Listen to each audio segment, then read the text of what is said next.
T.Mill, come out and play. You know we gotta do a remix, right? Listen, it's a damn shame you ain't on the boat. Hey, this is Emily from Valentine. You are listening to In Tune with T.Mill on VIM Radio Network. West up with it. This is Malik Sakif. This is Tiffany Janae from Organic Blood TV on YouTube. Oh, sure. Hey, what's up, everybody? This is DJ Shy, and I'm with the greatest host in the world, T.Mill. DJ Scoop, the party lifesaver. And I'm chilling with my man T.Mill on T.Mill Radio. You're rocking with T.Mill on In Tune with T.Mill. Reminding you to change the status quo with T.Mill Radio every Tuesday and Thursday. You are listening to In Tune with T.Mill. Welcome you guys to another show of In Tune with T.Mill. You will now be encouraged and entertained. Nothing will change until you change something. We're going to change the status quo tonight, and I am joined with a very, very phenomenal panel, you guys. It is the year 2016. We're coming down to the very last of the year, but I wanted to talk about something that is very important to all of us, or at least it should be. I don't know what's on your important list, but through social media and text and chat rooms, phone calls and in-person conversations, you know, we talk about a lot. I mean, a lot. Trending topics, gossip, news, our problems, our complaints, and the list goes on and on. So much that we can easily lose sight and get lost to what matters the most. We talk about the problems instead of searching for solutions because, of course, the more we talk about it, someone eventually will have to do something about it. So we all got our daily responsibilities and concerns that we have to tend to, but we all got 24 hours in a day. How much time do we spend talking instead of listening? In 24 hours, how much time do we spend loving and caring for one another, or reassuring someone that we care, or getting to know them? Like, how many times do we need to step back and take a look at the bigger picture? There's way too many distractions and not enough actions. So we're gonna take a little bit of time today to shut off the distractions and put some actions into motion. So we're gonna talk about men and boys who are victims of sexual abuse. Men and boys who have been raped, molested, and the men and boys who are committing the crimes. When a friend of mine, Miss Vonda, Miss Nisi as I like to call her, she posed a question on Facebook. We'll be having a conversation about the case with Africa Bambaataa and the allegations that surrounding him. I thought to myself, why are we talking about this? Why, even in our own backyard? Never mind, you know, him. Why are we talking about this in our own community? What are we doing about it? What am I doing about it for that point? So today, I'm joined by a friend of mine, again, who inspired me to call this meeting of the minds, a model, a mother, an entrepreneur. Vonda, how you doing? I'm good. How are you? Man, I'm blessed and highly favored. I can't complain. Awesome. I'm glad you guys are here. We're also joined by a radio host, broadcasting professional for, 10, 20, 30 years. Over here at WJAB, he's only 18 years old, 90.9 WJAB.org. MC, he's a poet, he's an activist, a hip-hop and reggae comic book historian, the exuberant Mr. Marcus Sims. How you doing, brother? Yo, T.Mill, it's great to be here hanging out with you, brother, doing our thing. All right. And truly one of the most amiable, inspiring, adventurous persons I know. Over the 15 years of success in the business of modeling, media production, and fitness, and owner of Fitness to Fight here in Huntsville, Alabama, a health and fitness lifestyle facility. I'm joined with Miss JQue. How are you? I am absolutely fabulous. How are you tonight, Tim? Man, I'm great. I'm in the presence of greatness right now. As my homie Kid Greatness would say, Messiah. I'm glad you guys are all here. We're going to have this conversation. And for those of you that are listening, no matter where you are, please like, click, subscribe, iTunes, SoundCloud, wherever you are.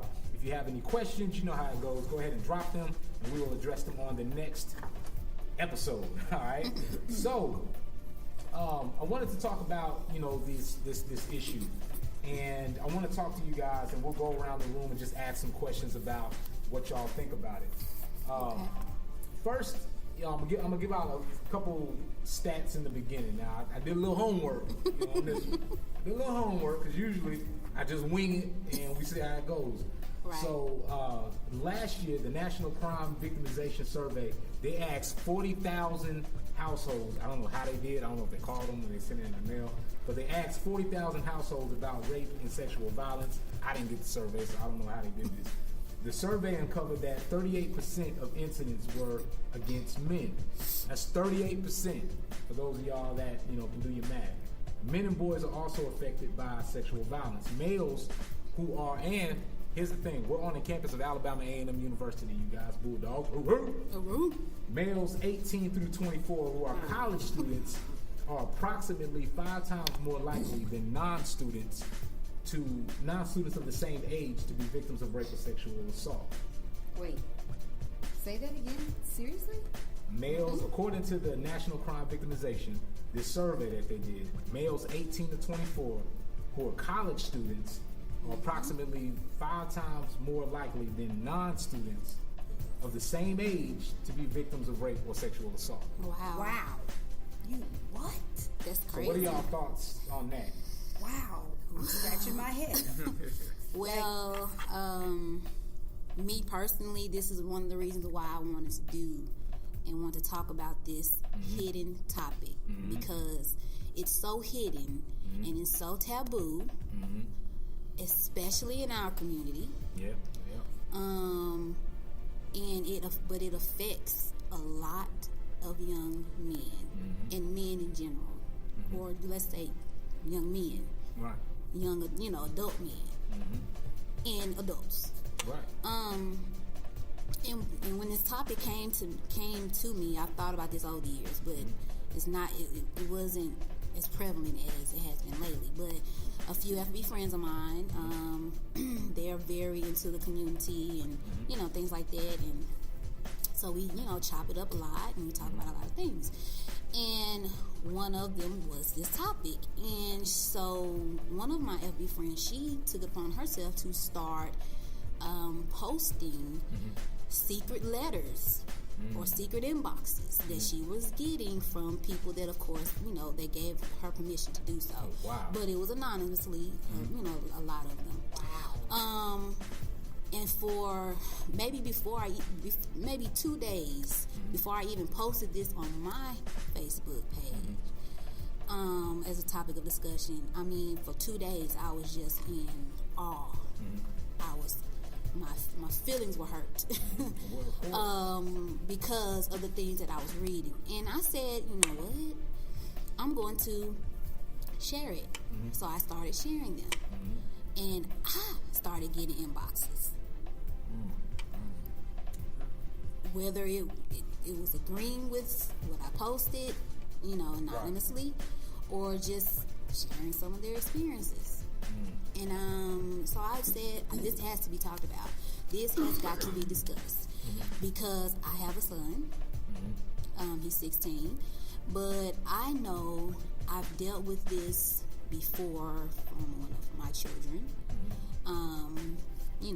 So I know the topic itself is very hard to discuss and for others to talk about openly, but it has to be, because when it comes to this, it is a staggering amount of young boys and men that have been molested. And that's what it is. Let's just call it what it is, and nobody's talking about it. And again, it's so taboo and hush-hush in our community that it's to the point that it's it has a lot of people.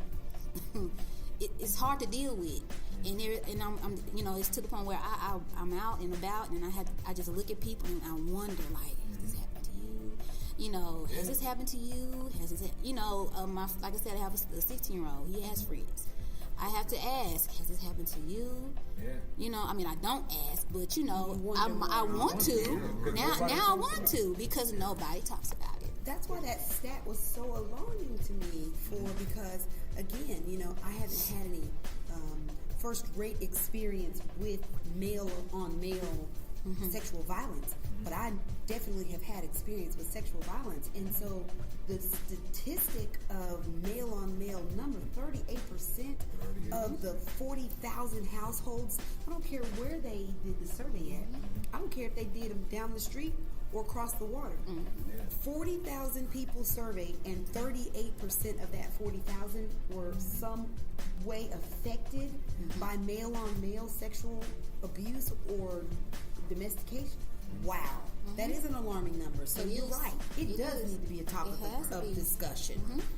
And the thing is, I think especially with males, with guys, Marcus, I'm sure, or just as we were younger coming up, and we would joke about, for instance, if there was an older woman or our babysitter, there was always a joke of, oh yeah, my babysitter kissed me when I was 8 years old or something, or my babysitter did this or whatever. And you get a little older, and you have to think about if that was your son and that was an older woman. That's sexual abuse. There's nothing cool about it. It's nothing, like a badge of honor or anything about it. Marcus, with you on the campus and everything, and being on the radio station, you're so 10 toes down on the yard, and the conversations that the students have, the way that the students interact with each other, and the things that they talk about. Do you think, or do you know if this is, a topic that they discuss, or something that it may come up every now and then? Because we have these, months of awareness, months of cancer, and we're talking about breast cancer, we're talking about mental health, we're talking about, sexual awareness, or HIV, AIDS, and things like that. But is there any time during the year or on campus where the kids are talking about this, or the students are having these conversations? I'll be honest. First of all, I'm gonna say I'm making clear I'm not an expert in that field, and I don't have, I guess, that first-hand knowledge. But to answer your question, first of all, I don't see it happen a lot. And I think it doesn't happen a lot because it's something we don't talk about a lot. Like how you mentioned at the top that it's that taboo subject. We don't talk about it. We're scared to talk about it. We're ashamed to talk about it. And to be honest with you, we may not even know the terms. We may not even know. Okay, was this sexual assault? Were you raped? We don't know the terms, and I don't know if it's so much as talked about up here, but we know it's going on. Obviously, it's going. Whether if it could happen to something as hazing up here. It could happen with an incident went too far. Was it alcohol related? Was it something going on? But it's something that I know growing up, you didn't talk about it because if it happened, it's that false machismo, and it's even worse. It's even worse in the black community because we think because we. Unfortunately, the things that we need to get help with, we think it's a sign of weakness. And to say that something like this happened, we got some of the statistics. I'm pretty sure these statistics don't relate to the African American community. Because we're seeing this is probably just on a wide range. But it's something that we need to talk about and we need to take serious because it is happening in households and schools and. Unfortunately, sad stories we may hear of in churches and all kind of stuff, and in locker rooms, where I wasn't, some things where the joke went too far, and now you crossed over to the area of sexual harassment, sexual, abuse, rape, and I think one of the things I would encourage everyone is to really know, what I'm saying, know these terms, but it's something we don't talk about, and it's sad because.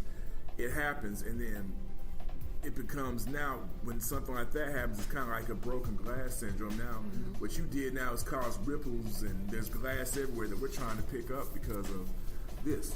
Right, and so I wanted to talk and to get through this about talking about how it relates to us or those that we know, and we've talked about anyone that we know of or people that. Maybe it affected someone in our family.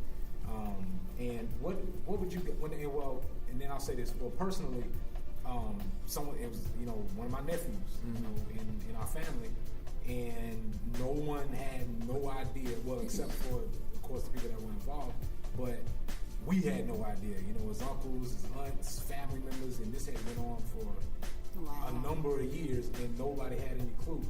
And so when that happens, what do you think, or at least the thing is, I think we have to make it comfortable, or let people know that, children, men, whoever, that they don't have to have that machoism about them, that you can't talk about this.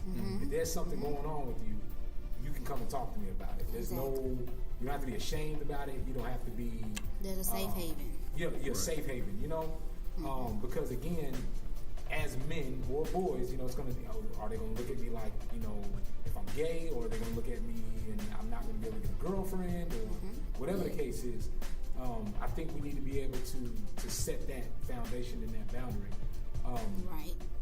What do you guys think are some ways to, because once it happens, that's one thing, but what do you think are some ways to prevent, and just things that we can do now to sort of talk, to our boys, to our men, to, just guys in general, because like you said, they may not know what the term is, or may not even know how to identify it. You may be at a party and some guy comes on to you, and you may take that as whatever, or some older man or older woman or whatever. So what do you guys think would be some preventative things to talk with our boys and our men about, or what conversations have you had with your nephews, sons, cousins and stuff like that, to sort of prevent these things? I'm just out there. It's kind of it's the same conversation you'd have with an adult almost now. Like, hey, this is my body, my space. The same way you have to tell. We always tell like the young girls, hey, if it doesn't feel right, if they're touching you inappropriate, if they're coming at you a certain way, that has to be like on both sides. I think we gotta tell our young men. And I think we tell our daughters, but we don't really tell the sons. I have to tell sometimes as an adult. I have to say there has to be. I want there to be. If I don't, and if I don't know, and I'm a private person, I really am. And if I don't, I may not want to give you that long extended hug, or I may not feel good about something. And this is as a grown man, I'm saying this, that I don't like it. And I have to remind myself, this is, my body, my space, your space, and let's respect each other's space. And I think those are lessons we got to teach them at young age. Hey, if you don't like it that's it. Your cousin's hugging you too long, you need to, communicate that. Right. You need to push away, say it, tell an older person, I don't feel good with it. And I think hopefully that'll be something that carries on. That I don't feel good with it. I'm not going to do it. I don't feel good with it. I think that as well, that comes from teaching our kids or the young generation how to communicate. Yes. We have big communication problems, and the reason why is because we feel like they should already know. We have missed out on teaching our kids. We educate them, we show them stuff, we put them in stuff, we teach them here. They go to a class here. There's signs all over the world about pre-cancer. They go to these cancer events and run up and down the street. They know about AIDS. You ask any kid about these things, they know all about them. Right. They know what they mean. They can give me a definition. They know what color goes with it and everything. But there's not a conversation about communicating about if this is happening. About how do I tell somebody this is happening? What are the steps to take to keep it from happening? We're always just telling them that it's out there, it's out there, it's out there. But we don't communicate with them how to communicate back with us. Right. And that's on every level of everything. Our lines of communication are so mixed. Yes. You're right. And it's so mixed, it's almost non-existent, like you said. All this is going to tie in together as far as the communication. You have to be honest with your children. Point blank, period. Straight up, no chaser. And society likes to dictate how we are to be honest. How we are supposed to communicate and all that good stuff, and at what age we're supposed to communicate with them, and what we're supposed to tell them and talk to them about at what age. It doesn't work like that anymore. You know, you have to take them at 3 and start talking about the hard things. Even if you don't like it, it's gonna make you uncomfortable as a parent. And that's the thing. If it makes you uncomfortable as a parent, it's gonna make imagine what that child feels like. Exactly. Come on. Exactly. So you're gonna have to, you know, swallow that pill, and you're gonna have to sit them down. And if it's easier, write it out. If it's easier, draw pictures or whatever. However you gotta do it. I'm pretty sure you can go on YouTube and type in a video it's some like, YouTube. hey, I'm pretty YouTube sure video it is. Sit down and learn. Exactly. And so, with that being said, it goes back to what Marcus was saying. How you have to teach them to speak their words, find their voice, and speak. Period. That's gonna go toward mamas, daddies, uncles, aunts, cousins, teachers, whoever. Let them, find their voice and teach them how to speak. And one way to do that is you be that example for them. Right. They have to see you doing the same thing about whatever it is. Because guess what? Kids learn by what we do and not what we say. And I want to make sure, you guys, we wanted to do this for a longer time, but we're not going to have enough time to put in all the information that we wanted to do. But while I've got a couple things that I want to read off to you guys or talk to you guys about. And Vonda, I want you to pick out some stats in there to share. Because we're going to get some of these notes in here. I know we got limited time, but we're going to put some all of these this paper. We went through all this paper. We killed all these trees. We're going to put some of these stats in this show. Let me get a picture of this paper now. Get the paper. All these notes and stuff we got going on over here.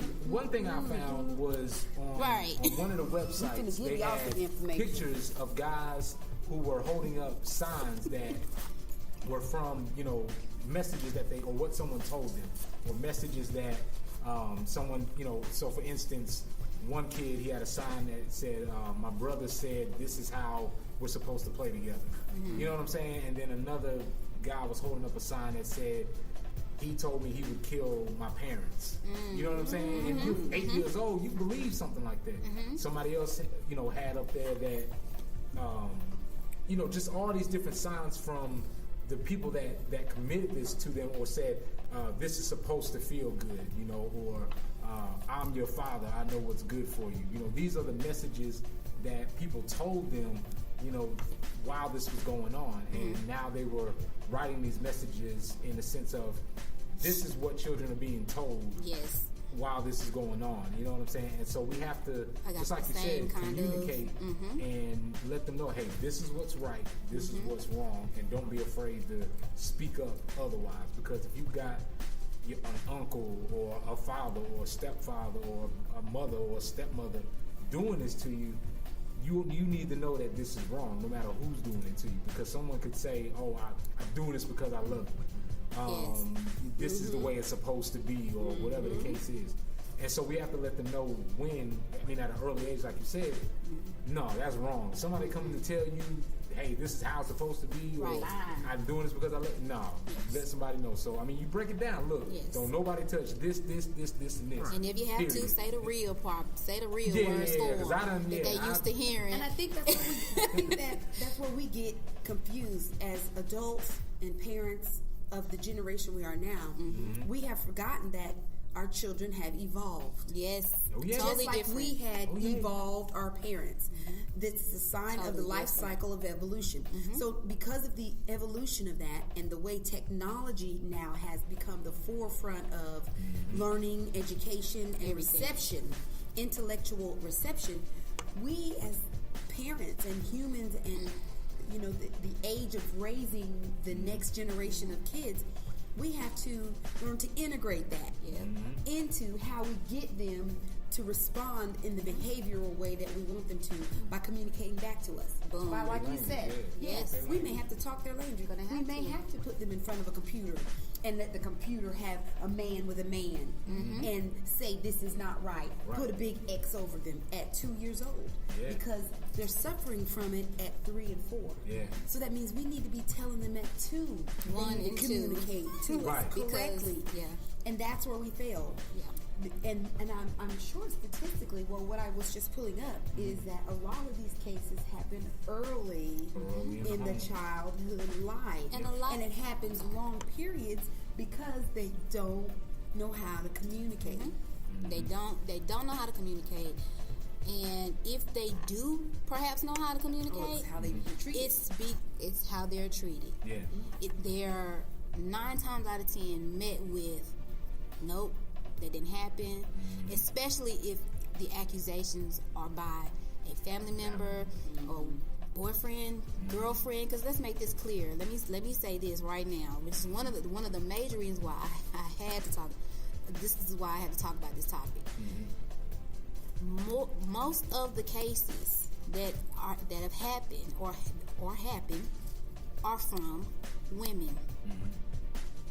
They're from women. And they target younger men, little boys, aka the babysitter, which is probably one of the reasons, me personally, I've never had a good babysitter. I never had a babysitter because the stories I've heard from just, men that I'm friends with, just acquaintances. Yeah. My exes. Yeah. It's been a common denominator, and the stories are basically the same. Just like some of the stories that my friend was sharing, they were basically the same, and it was about older women. I'm talking about some of the stories. Some of the women were in like my age, early 30s, and we were talking about 8-year-old boys, 9-year-old boys. That's something that needs to be talked about, and it needs to. It's staggering. Right. It's staggering, and it's linked to when a guy eventually grows up. They have all these types of problems with women, their sexuality, trust issues, commitment issues, mommy issues, daddy. I mean, all kind of issues. And not only that, but when things like that happen, like for instance, we had a kid that we grew up with in high school, and he would always joke about his babysitter that did this or did that and whatever, and we would we joke it's about funny. it. To us, it's a joke, and then but we would also kind of wonder why he wasn't having these normal relationships or normal interactions with girls. And we would wonder, like, how come you can't, talk to her? Where's your girlfriend? Or where? It was just these weird things that would come up, and we would joke that he couldn't, oh, you don't got no game, or, you maybe you like guys or something, we can and you all not knowing. And we not knowing why until later we find out, and he finally sat us down, was like, yo, when I was younger, this happened. When I was joking about it, I was joking because I wanted, it really did happen, but it was the only way that I could get it out, in a sense, talk about it. But then I'm thinking, you know what? None of us were listening. We weren't paying you no attention. Like we heard you, but instead of us saying, "Hey, are you serious? Like you joking about this a little too much." And so a culmination of all that, and I'm like, man, how is he? I mean, to this day, I think he's good. And he's moved to a better place. But I'm wondering, like, psychologically and emotionally, everything that he went through throughout our high school years, everything that we went through in our college years, to now where he's a grown man. And I'm like, we could have prevented all that by having a conversation. Like, yo, this happened to you. Yo, I'm sorry this happened. What can I do for you? Or let's talk about it, and we can stop joking about it, and he can start to move on. And that's just one example. So, Vonda, I know you got some stats and some notes there. Yeah, I do. Just anything that kind of, jumps out at you. It's so many, which is sad. But you got one? I got one. You got one? Go ahead. This says 46.4% lesbians, 74.9% bisexual women, and 43.3% heterosexual women reported sexual violence other than rape in their lifetimes, while 40.2% of gay men, 47.47% bisexual men, and 20.8% heterosexual men reported sexual violence other than rape during their lifetimes. So you got more gay men and then lesbians than heterosexual women reporting sexual violence. We're not talking about rape. Right. Yeah. We're talking about sexual violence. And that in their lifetime. From so many different things. Yes. Yeah. And one I'm reading here, it says, on average, somewhere between 5 to 10% rapes are reported to service providers like rape crisis centers and police departments. They are male-on-male sexual assaults. However, approximately 90 to 95% of men who are raped do not report it. I could see that. That's I could see crazy. That because again, one, it's going to be you think it's going to be embarrassing. Two, who's going to believe you, and you're going through this in your head. Three, there's none of the okay, you see if somebody robs a bank, they get arrested, they go to jail. Right. You see if somebody commits a crime selling dope, they get arrested, they go to jail. You see all these different things happen for these consequences, for these actions, but you don't see the examples of someone going to jail for rape. Exactly. You don't see that, okay, if I report this is what's going to happen. All you see is, I report this is what happens. Nothing happens. Nothing happens. So why, nothing happens. And that goes with, like I said, because I always say everything is tied into each other. Everything is a collective in society. It all go, and like you just said, they don't see that, and that says a lot about our laws. Yeah.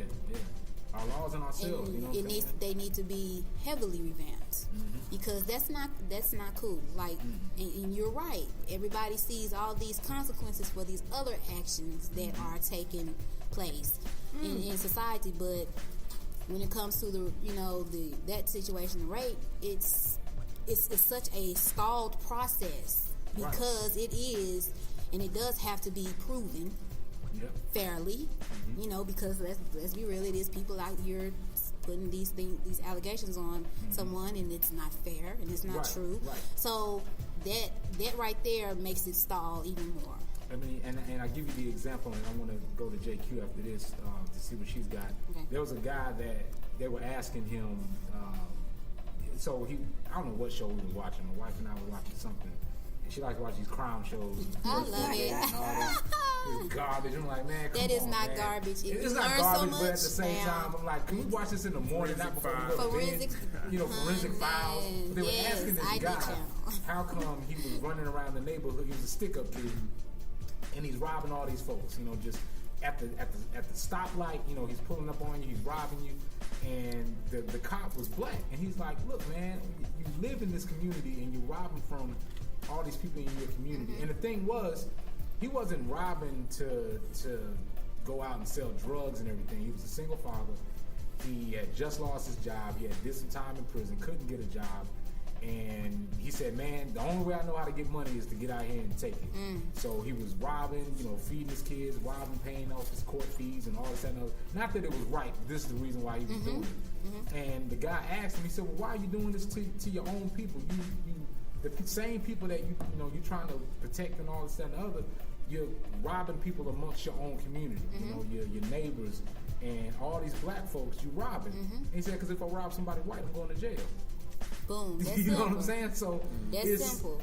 If I'm doing these things, why report it or why tell somebody if if in their eyes, in their experience, they're like, I don't see it. Right. I don't see no justice coming from this. I've never seen nobody go to jail for this. I don't see it happening unless I'm white. And then, exactly. Or I got money or something like that. Let's be real. That we don't like the judicial system because it's not in favor of us. That's just the real deal of it. Right. What you got there, Jay? And then we're gonna wrap up because I know we. Well, according to some of these statistics, first of all, this is going to be coming from the National Sexual Assault Resource Center, and this specific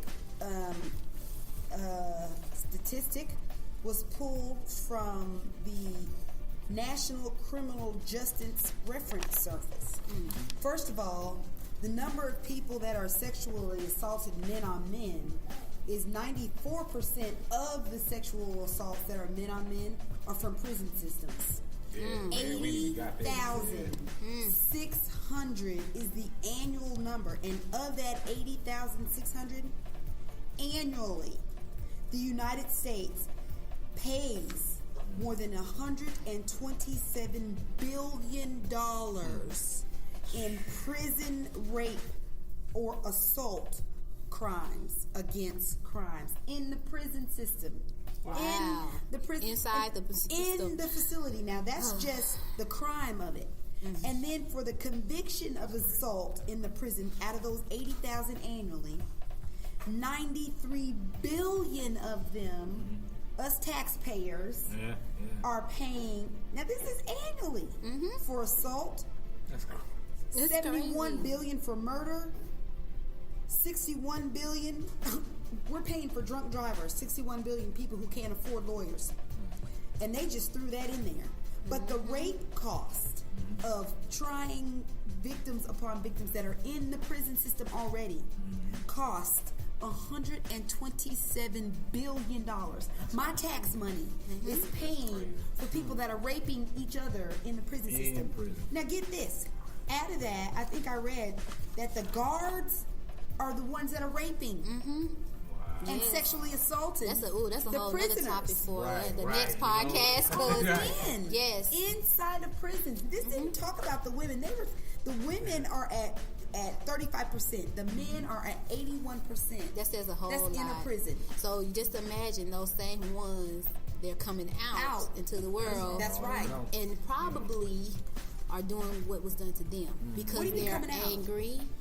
They're because some do. The judge. I'm talking about the guards. They're doing it to the prisoners, and I'm sure they're doing it. Yes, but I'm speaking on when the prisoners come out. Their learned behavior. Their learned behavior, and they're probably doing the same thing to their nephew, cousins. You're right. A random person because they're upset, they're hurt, they're damaged, they don't know their whole everything has been taken. And let's be real, these are men.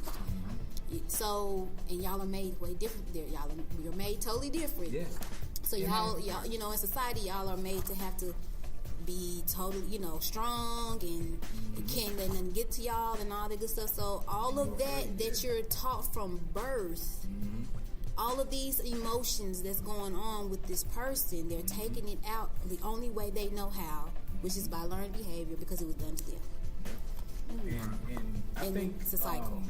For one, before, because again, we definitely need more time on this topic. Definitely. Unfortunately, our time today is limited. But if we could say anything and leave you guys with anything on the show, is for one, talk to somebody about it. As much as you can. We all know the things that should be, or somebody should be talking to you about what should be appropriate, or what is appropriate, what is not appropriate. And for the fact, and let's just be 100% honest, if you choose to be, or you should have your own choice, to be bisexual or heterosexual or whatever it is, that should be your choice. You shouldn't be, forced into it or have to wonder if this is what it is. You should make that choice up on your own and have that time to be able to make that decision on your own and not feel like it's a consequence rather than a choice. So first, just make sure that you are talking to somebody about it, somebody you can trust. And sometimes you can trust strangers more than you can trust your family members. Yes. Whether that be a teacher, whether that be someone at your church, whatever.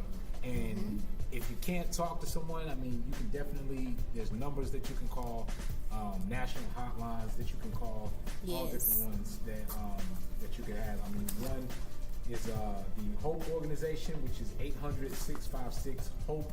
I'm sorry, that's not the Hope Organization, but it's 800-656-HOPE. Just make sure that you talk to somebody and realize it's not your fault. Someone believes you. You ain't alone about it. And more than anything else, go get some medical attention. Please. Definitely get some medical attention to get tested to make sure that you're not hurt or you're not infected with anything or that is number one. Anything. And no matter what happened to you, no matter who did it to you, whatever, it doesn't change who you are as a person. Don't think that if this happened to you that you're any less of who you were the day before, or you have to become somebody different. I mean, of course, if it didn't happen, you would be in a different place, but it doesn't change the heart and the essence of who you are. And no one's going to look down on you for it happening. And if they do, guess what? They just make it easy for you to determine that they're not a friend. Yeah, exactly. And then for us guys, I mean, it's a bigger challenge. We gotta talk to each other about things like this. We gotta talk to our nephews about this. We gotta talk to our homegirls' sons or the next door neighbors' kids, or because some women they're not either comfortable or don't know how to talk to their son or their daughters or whoever. And again, if all else fails, Google it. Go to YouTube. Yes. So make sure that you guys are again talking amongst each other. I definitely want to thank you guys for doing this podcast. Thanks for having this conversation. We probably will continue this conversation and have a more extensive conversation about this and be able to go into length about it. But anything you guys want to leave the people with before we get out of here? I would just, like to reiterate what you said. Please, if anyone is out there that has experienced anything of, anything we talked about tonight, whether you are a young person or an older individual, please go get help. Please talk to someone. If you're in the area, there are places that you can go, numbers that you can call. One being the crisis services of North Alabama. They have a hotline that's open 24/7. Their number is toll free as well, 1-800-691-8426. Or, if you're local, 256 area code 716-1000. Again, 24/7. Someone is there to help you through this, because it is not something that you can deal with on your own at all. Get help, and please get tested. That is very important. That's what's up. All right. So this has been another edition of In Tune with T.Mill. Changing the status quo one voice at a time. And before I get out of here, I got to shout out the hometown, Birmingham. I got some good news in this whole week of all this Trump election stuff. Now, the same week, when you're hearing this episode, you guys, the same week that the election happened, 9 black women were elected to become judges in the majority of the Democratic Jefferson County in Alabama. Air claps. The black women who came out on top we do it, in the district and circuit courts are all Democrats. Javon Patton, Miss Deborah Bennett Winston, Miss Shara Craig Grant, Nikita Blockton, Tamara Johnson, Elizabeth French, Angus Chappell, Bernadette Green, a whole lot of others. Wow. So they were all sworn in. They're all going to be sworn in January. And Tuesday night, the night of the election, was a big night for women of color all across the states, not just in politics, but in federal positions as well. 3 women of color were elected to the Senate. And there was also a few that were elected to be in the House. So next year there will be about 38 women of color serving in Congress. Awesome. Right? So 38. We get it done, regardless of what is said. We get it done. Thank you, Lord. Yes. We gotta celebrate our we do our thing. And our women that are making moves and making strides in our communities to make these things happen. Empowering one another. Yes. All right. Awesome. Most definitely. Well, thank you guys. Make sure wherever you're listening at, you comment, rate, subscribe, help us keep the lights on. And we'll see you on the next episode of In Tune with T.Mill. All right. Yeah. Peace out. All right. Thank you for listening to In Tune with T.Mill.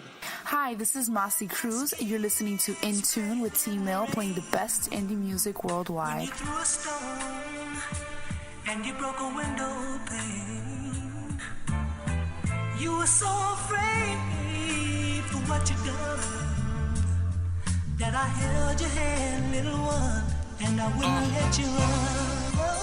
As a youngin', mama set me down, looked in my eyes and told me, son, you gotta make us proud. This world'll try to strike you out like a pitcher's mound, but all I see is home runs in my future now. This is my Lord's prayer. I pray the Lord don't end my life short. Niggas that's trying to intercept my dreams, put an eye on my chest like they Steve McNair. He tell me life is a test. I pray that I do my best to pass. He told me he be there to assist me like he was Steve Nash. I guess I'm playing dirt. I'm rising to the top like Nicki Minaj mini skirts. You hear it in my voice, they see it in my veins. No Damon Wayans, but a nigga got some major pains. I paint a picture with these lyrics pastel, so when you hear it, you claiming that I deliver it like a nigga got mail. I said sail with pretty wings like the old school Maxwell. Then I take off in the air, watch him stare. This is my Lord's prayer. Now I lay me down to sleep. I pray the Lord my soul to keep. If I should die before I wake, I pray the Lord my soul to take. Now I lay me down to sleep. I pray the Lord my soul to keep. If I should die before I wake, I pray the Lord my soul blow to out take. the candle, make a wish. It was written for this king to exist. No, I ain't acting out no role like Brad Pitt. This ain't no movie script. I hate to quote, but this the realest shit I ever wrote. Past tense, man, it's the realest shit I ever spoke. Knowing I can make a difference, cause everybody trying to make it in this world we live in. Not to mention I had other intentions on coming up fast with big bills, and I ain't talking Clinton, but that's the wrong path. Dropped out of college, cause really, man, I just hated class. Got overwhelmed, cause college life just moved too fast. But you can't judge me, cause even through it all, I'm still tackling life like a nigga playing rugby. My lyrics paint a picture pastel, so when you hear it, you claiming that I deliver it like a nigga got mail. I said sail with pretty wings like the old school Maxwell. Then I take off in the air, watch him stare. This is my Lord's prayer. Now I lay me down to sleep. I pray the Lord my soul to keep. If I should die before I wake, I pray the Lord my soul to take. Now I lay me down to sleep. I pray the Lord my soul to keep. If I should die before I wake, I pray the Lord my soul to take. I pray that you would keep me and keep all the hate down below beneath me. So give me the strength to keep on, and sometimes I do wrong, but I know that you forgive me.